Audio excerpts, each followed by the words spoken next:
Hello, students! Welcome to this spontaneous class. We just noticed that Robert F. Kennedy is addressing the nation, and so we're going to take the opportunity to teach vegan facts. Doge technology that has uncovered vast amounts of waste and fraud can be used to better serve our fellow citizens who depend on these programs to make sure that no one is left behind and no one is left out. We will aim to set a standard of courtesy, efficiency, professionalism, and integrity that will make HHS again the envy of the world. Let me say one more thing about politicization, and this is personal. As you know, I've come through a very highly polarized confirmation process. The fog of narrative warfare has made it hard to get a sense of who I am and what I believe and what I represent. A lot of times when I read these articles characterizing me, I think to myself, I wouldn't want to work for that guy either. So, since we all are here together, I have a request to make from you, my new colleagues. Let's start a relationship by letting go of any preconceptions that you may have about me, and let's start from square one. Let's establish a mutual intention to work toward what we all care about, the health of the American people. In return, I want to make a promise to all of you. It's also about preconceptions. I'll start by acknowledging that throughout my career, I've asked a lot of difficult questions, and I've come to a lot of unpopular conclusions. I'm going to keep asking those kind of questions. What I promise to you now is to hold my preconceived answers lightly. I promise to be willing to be wrong. I promise to listen to all the stakeholders, all the parties to the conversation, including the ones, especially the ones with whom I've disagreed in the past. I promise to keep an open mind toward every possibility and every contingency. I hope you will all join me in this commitment, because the health of our people is a lot more important than being right or being vindicated. We can start right now. Last Thursday, President Trump signed an executive order to establish the MAHA Commission to study what has caused the precipitous decline in American health over the past 2 generations. So we will convene representatives of all viewpoints to study the causes for the drastic rise in chronic disease.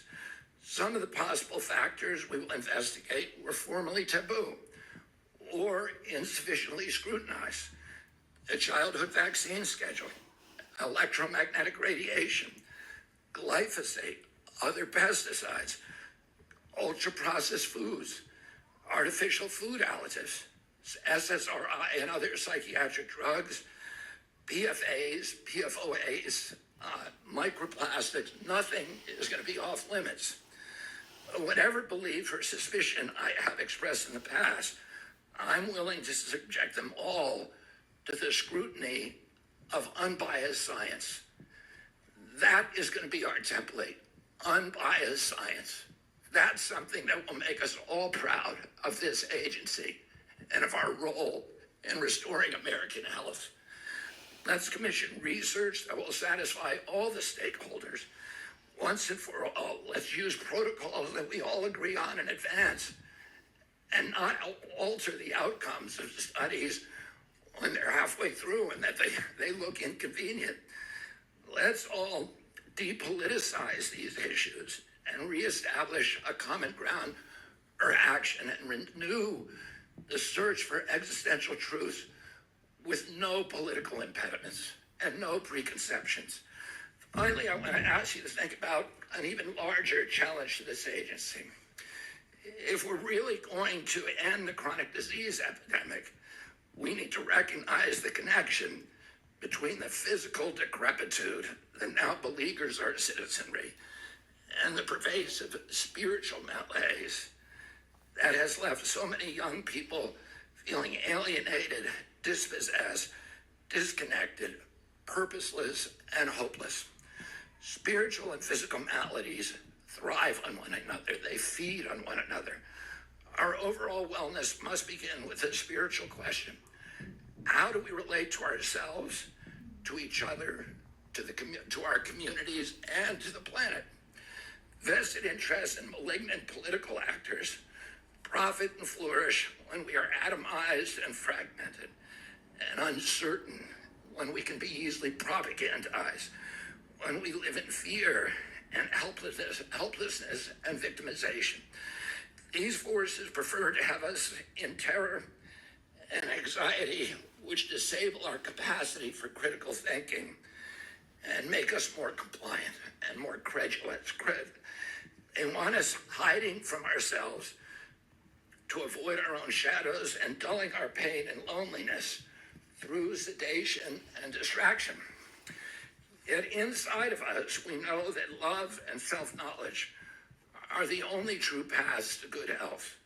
Here at HHS, we need to take on the task of guiding our country and the world to question, towards skepticism, towards engagement, to discover our own paths to living our fullest lives, unleashing the potential in every one of us to make. And this is when the phone rang. I tried to silence it, and after I did, the sound actually never came back. But I kept typing anyway.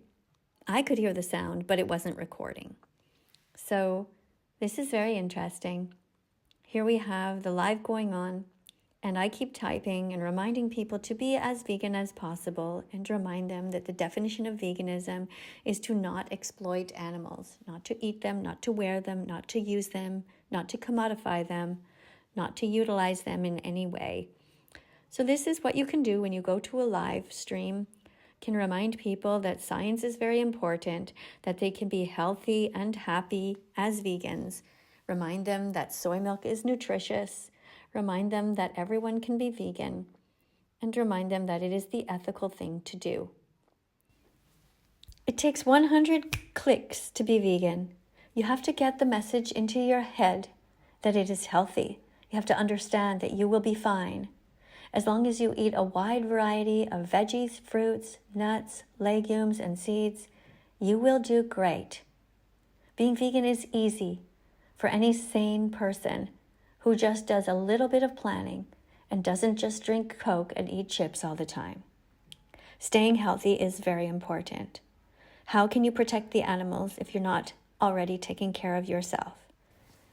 To anyone who needs to hear this, if you've been thinking about not smoking and not vaping and not eating any more unhealthy food, consider this to be a sign to help yourself to get healthy again.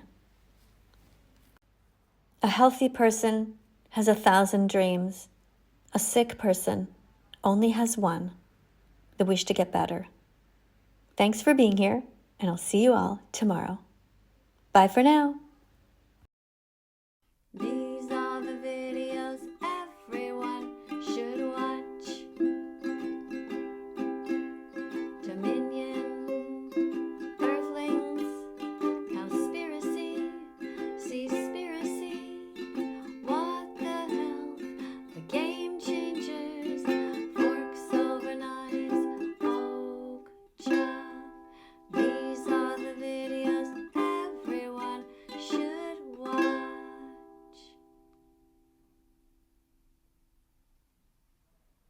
Let's follow that vegan teacher on YouTube right now. Let's help her save every chicken, pig, and cow. Let's follow that vegan teacher on YouTube right now. Let's put our empathy into action. Miss Katie will show us how.